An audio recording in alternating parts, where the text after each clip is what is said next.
안녕하세요. 한국어로 출시되는 신작 게임 6월 하반기 영상입니다. 네. 6월 하반기에는 어떤 게임들이 한국어로 출시되는지 첫 번째 게임부터 만나보러 가시죠. 네, 여러분들이 돌연변이의 침입에 맞서기 위해 만들어진 기동부대 셀의 지휘관이 되어서 얘네들을 이제 막고 인류를 멸망시킬 바이러스의 치료법을 찾아내야 하는 실시간 전술 협동 슈팅 게임이에요. 네, 레드 솔스티스 2고요. 17일에 출시를 합니다. 가격은 미정. 우리가 이전에 리뷰했던 국산 로그라이트 게임 엔빌과 굉장히 유사해 보이죠? 그쵸? 탑다운 슈터라는 점도 닮았고 플레이 방식도 살짝 비슷해 보이고요. 무엇보다 일단 비주얼이 생김새가 굉장히 많이 닮았어요. 엑소슈트 입고 SF적인 배경에서 네. 이제 괴물들 때려잡는 거죠. 네, 다른 점은 엔빌은 로그라이트 장르고 얘는 정확하게 모르겠지만 캠페인을 클리어하는 게임으로 보여요.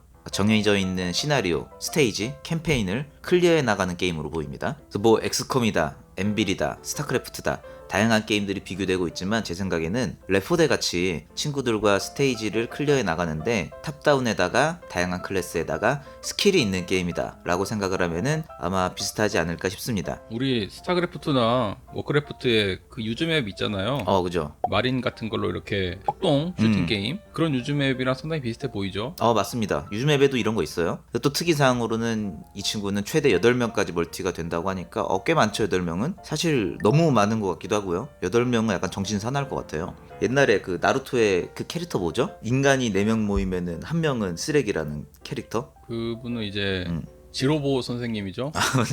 선생님이라고 사람들이 그러더라고요. 그렇죠. 센세. 좀 순화해서 이제 쓰레기는 좀 그러니까 트롤이라고 우리가 생각을 했을 때 8명이 모이면은 그 2명 있는 거예요. 그러면은 트롤이 힘듭니다. 옛날 스타 유즈맵에서도 7인 입구막기 이런 거 하면은 꼭 1명은 이상한 사람이 있는데 이 게임은 8명이니까 쉽지 않을 것 같네요. 나중에 뭐 기회가 되면은 우리도 시청자분들 모아서 플레이 해볼 수도 있고 그러면 재밌을 것 같네요. 네. 다음 게임 가겠습니다. 네, 태고부터 존재한 모든 전설을 담은 책이 하나 있는데 이 책이 마법의 우물에 빠지게 되고 마법에 닿은 책이 점차 사악해져서 우리한테 시련을 주는 내용의 게임입니다. 로그북은 덱빌딩 어드벤처 로그라이크 게임이고요. 17일 출시를 해요. 예약 구매 가격은 26,000원. 네, 슬레이 더 스파이어라는 게임과 진행 방식이라던가 UI라던가 그리고 실제 게임 플레이도 굉장히 유사해 보이는 게임 로그북이네요. 제가 킥스타터 트레일러를 좀 보니까 이 개발진 분들도 알고 계세요. 하지만 그저 그런 클론 게임은 아니라고 주장을 하고 일단 본인들의 게임에 굉장한 자신감을 가지고 있는 모습이었습니다. 제가 대충 플레이 영상을 봤지만 허술하게 만든 느낌이 아니기도 했고요. 어쨌든 슬레이 더 스파이어와 매우 유사하지만 크게 다른 모습 한 가지를 뽑자면은 여기는 영웅이 둘이에요. 그러니까 둘로 진행합니다. 제가 왜 굳이 둘로 했을까? 이거에 대해서 영상을 막 여기저기 뒤져보니까 이제 정 모판트에 맞는데 내 전열에 있던 영웅이 후열로 넉백을 당하는 모습을 찾았어요. 그러니까 이건 우리가 다키스트 던전이라는 게임을 생각했을 때 어떤 특정한 앞열이나 후열 어디에 위치해 있느냐에 따라서 우리 전투의 승패가 갈리기도 하고 그런 시스템이 있죠. 그쵸, 이게 밑에 설명란에도 있더라고요. 있나요? 네, 영웅의 위치가 전투에 어떻게 영향을 주는 모양이에요. 그것도 제가 안 봤네요. 네, 뭐 다키스트 던전 같이 포메이션이 굉장히 중요한 게임으로 보입니다. 그죠? 뭐 딜러는 좀 뒤쪽에 배치를 하고 이제 좀 단단해 보이는 저 돼지 같은 친구는 그죠. 앞에 놓고 이렇게 하는 게임 같아요. 그죠? 그러니까 다키스트 던전 같은 경우도 탱커가 앞열에서 넉백을 맞고 뒤로 밀려버리면은 완전 무술먹어 되기도 하고 그럽니다. 네. 그러니까 이 게임도 그런 시스템이 있어서 얘는 이제 덱빌딩이니까 사용할 수 있는 카드가 이 영웅의 위치에 제한을 받지 않을까. 그러니까 앞열에서 쓸 수 있는 카드가 있고 후열에서 쓸 수 있는 카드가 있을 것 같아요. 뭐 후열에서 방패 들기 이런 스킬은 사용을 못 하는 거죠. 그러니까 그럴 것 같습니다. 예를 들면은 일단 슬레이 더 스파이어를 좋아하는 분들이나 다키스트 던전을 좋아하는 분들은 기대해 볼 것 같습니다. 다음 게임 가겠습니다. 네, 글로벌 베스트셀러 미로 탐정 피에르를 배경으로 만들어진 퍼즐 추리 게임입니다. 여러분들이 직접 아기자기한 지도들을 돌아다니면서 미로석이라는 이 돌멩이를 찾아서 수수께끼를 풀어내는 게임이에요. 레버린스 시티 피에르 더 메이즈 디텍티브고요. 22일에 출시를 하네요. 가격은 미정. 네, 뭐 굳이 정확한 장르를 찾아보자면은 우리가 기존의 포인트 앤 클릭 어드벤처 장르에서 마우스로 안 하고 키보드 버튼을 누르는 버튼 클릭 어드벤처 장르로 생각하면 좋을 것 같아요. 이 세상이 하나의 거대한 미로로 되어 있고 뭐 사물이나 지형의 특이함 혹은 길을 막고 있는 사람들 때문에 우리가 목적지로 가기 위해서는 미로를 꼬불꼬불 여행하면서 기묘한 모험을 할 수밖에 없는 구조인 거죠. 저희 미로가 돼버린 게 미로석 때문에 미로석이 이렇게 세계를 미로로 만들어버린 거예요. 아, 미로 탐정 피에르라는 실제로 동화가 있어요. 그래서 그걸 가지고 이렇게 게임으로 각색을 한 거고, 우리가 미로를 탐험하는 과정이 이 그림체 덕분에 굉장히 지루하지가 않을 것 같죠? 그쵸? 비주얼이 그거 같죠? 꼭 윌리를 찾아서인가? 윌리인가요? 월리인가요? 둘 중 하나긴 한데 맨날 헷갈려 이거는. 네. 우리는 이제 그 시절이죠. 그게 대장이었는데 그 윌린지 월린지 찾는 것도 숨은 그림 찾기 이렇게 하는 거잖아요. 네. 근데 찾는 과정이 그림을 쭉 따라가다 보면은 굉장히 재밌어요. 이렇게 소소하게 사람들끼리 막 재밌는 행동을 하는 사람도 있고, 그죠? 그쵸. 이 게임도 그런 느낌을 받을 수 있을 것 같습니다. 다음 게임 가겠습니다.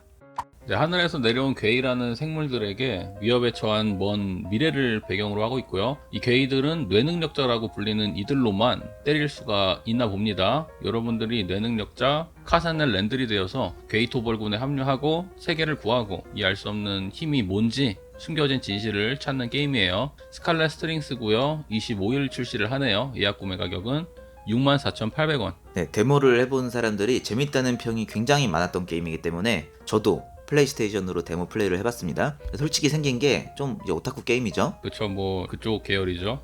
비주얼이. 그리고 너무 코드베인처럼 생겼어요. 정이 좀 안 갔습니다. 근데 하지만 해보니까 전투가 굉장히 재밌었다. 여주인공, 남주인공 둘 중에 골라서 플레이를 해야 되는데 저는 남주인공으로 플레이를 해봤고요. 남주인공 능력이 염력이에요. 동료들을 여러 명 데리고 돌아다니는데 각 동료마다 특정한 능력이 있습니다. 뭐 여자애는 불, 탱커 아저씨도 있고 순간이동도 있고 투시도 있고 이렇게 다양한 능력이 있는데, 주인공이 동료들의 능력을 동기화해서 빌려서 사용할 수가 있어요. 불 능력을 빌리면은 칼에 불을 입혀서 뭐 세게 때리기도 하고 순간이동도 사용하기도 하고 이런 소소한 재미가 있고, 무엇보다 공격하는 중간중간에 초능력을 섞어가면서 싸우는 게임 플레이 스타일인데 굉장히 스타일리시하고요. 마치 데빌메이 크라이 같은 전투에 컨트롤 하시면 염력을 사용하잖아요. 이 컨트롤 염력을 사용하는 기분이었습니다.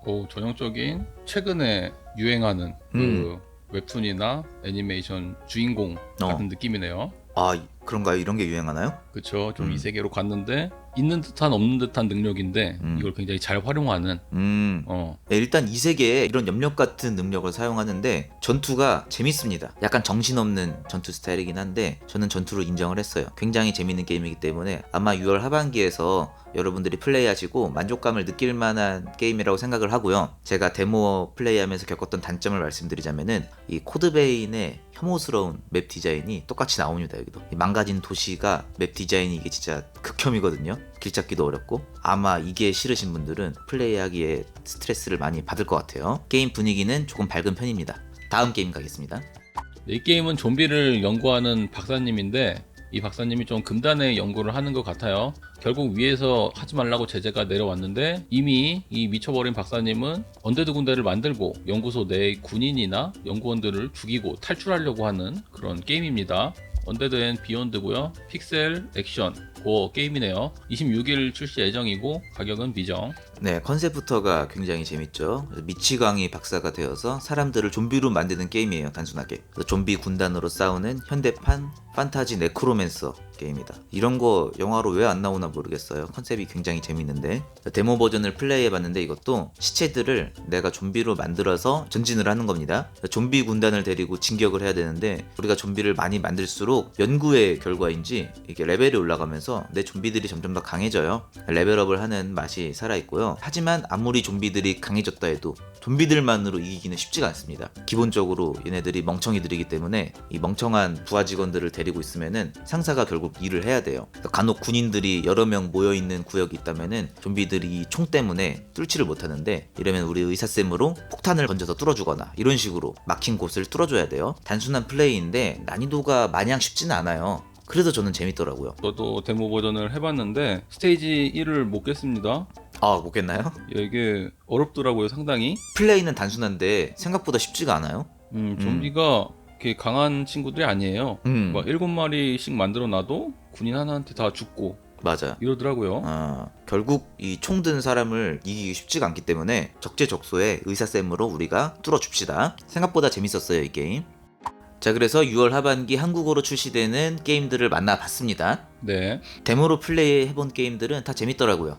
7월 달에도 한국어로 출시되는 신작 게임들을 재밌는 거 모아서 가져올 테니까 7월 달에도 찾아오시고요. 시청해주셔서 감사드리고 다음에 또 봐요. 네, 안녕.